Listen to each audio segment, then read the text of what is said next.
आज दीपक भाऊ बोराडे यांच्या या उपोषणाचा 8वा दिवस आज या ठिकाणी आहे. या आमच्या धनगर समाजाला एसटी आरक्षण मिळावं म्हणून दीपक भाऊंचा हा लढा सुरू आहे आणि या लढ्याला पाठिंबा देण्यासाठी मी असल किंवा आमचे शेंडगे साहेब असतील, आमदार जानकर साहेब असतील किंवा सर्व उपस्थित असणारे लोकप्रतिनिधी नेते असतील, आम्ही सगळेजण दीपक भाऊनी जे काही आपली न्याय मागण्यासाठी ते आंदोलन उभं केलंय, कुठलंही आंदोलन उभा करणं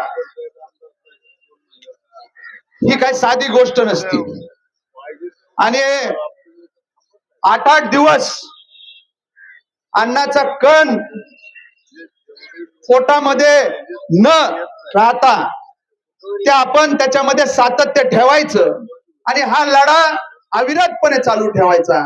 ही बांधवांनो खूप मोठी गोष्ट आहे. मी या ठिकाणी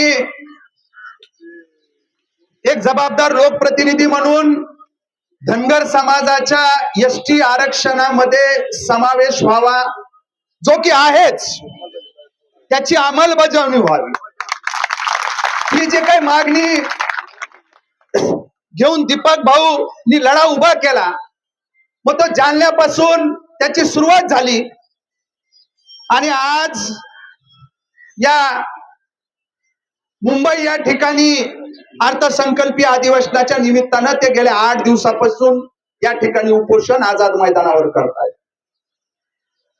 त्यांनी हा लढा, त्यांचा वैयक्तिक स्वार्थ कुठलाही नाही, ह्या सगळा लढा जो काही उभा केलाय या तुमच्या हक्कासाठी, तुम्हाला न्याय मिळावा यासाठी आहे बांधवा. आणि मी जास्तीचा वेळ घेणार नाही. शिवाजीराव पंडित कुटुंबीय, शिवछत्र परिवार याच्या वतीनं, माझ्या गेवराई विधानसभा मतदारसंघाच्या वतीनं मी पहिलेही याला पाठिंबा दिलेला आहे आणि आजही या ठिकाणी ते समर्थन पाठिंबा देण्यासाठी इथं आहे.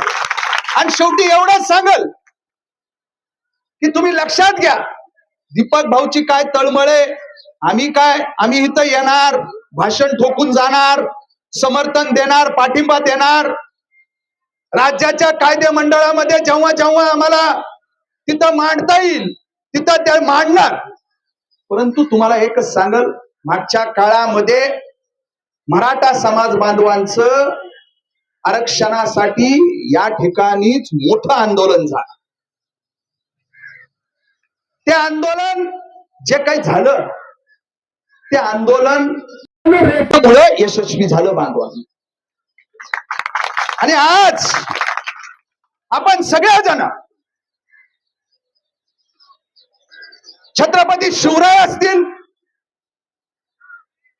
शूर योद्धे मल्हारराव होळकर असतील, यांचा वसा आणि वारसा चालवणारे आपण सगळेजण आहे. आणि अशा वेळेस जे काय आहे, आता गरज आहे बांधवांनो, हा लाखाचा पोशिंदा आहे. परवाच्या दिवशी मी फोनवर त्यांना बोललो,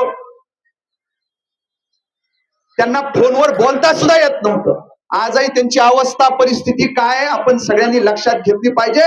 इथं बसलेले समाज बांधवच नाही तर महाराष्ट्रातील समाज बांधवांनी हे लक्षात घेतलं पाहिजे.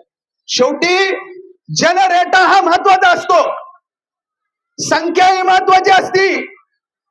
हे संपूर्ण आझाद मैदान आतापर्यंत बांधवांनो भरून निघलं पाहिजे होतं, पण दुर्दैवाने तसं झालं नाही. मी या ठिकाणावर आवाहन करेन सगळ्याला की आपण सगळेजण अखंड महाराष्ट्रामधनं ह्या आपल्या लढवय्या कार्यकर्त्यासाठी, या योद्ध्यासाठी, याला पाठबळ देण्यासाठी मुंबईला येणं गरजेचं आहे. सरकार शेवटी संख्या बघत असतं बांधवांनो. एवढंच सांगाल हे गरजेचं आहे. आप नाही तो कभी नाही, अशा पद्धतीची परिस्थिती मला असं वाटतं आता निर्माण झालेली.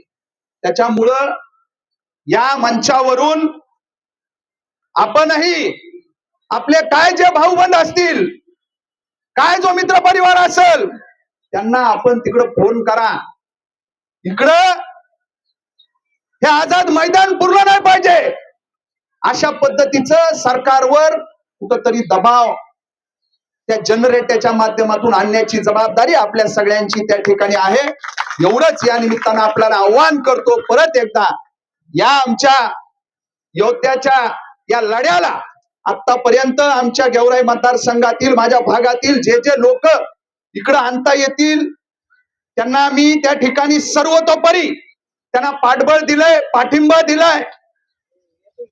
येणाऱ्या काळामध्ये सुद्धा हा लढा जोपर्यंत आपली मागणी मान्य होत नाही, आपल्या हक्काचा असणारा आपल्याला मिळत नाही, तोपर्यंत हा लोकप्रतिनिधी तुमच्या बरोबर असेल एवढीच ग्वाही देतो आणि इथंच थांबतो. जय मल्हार.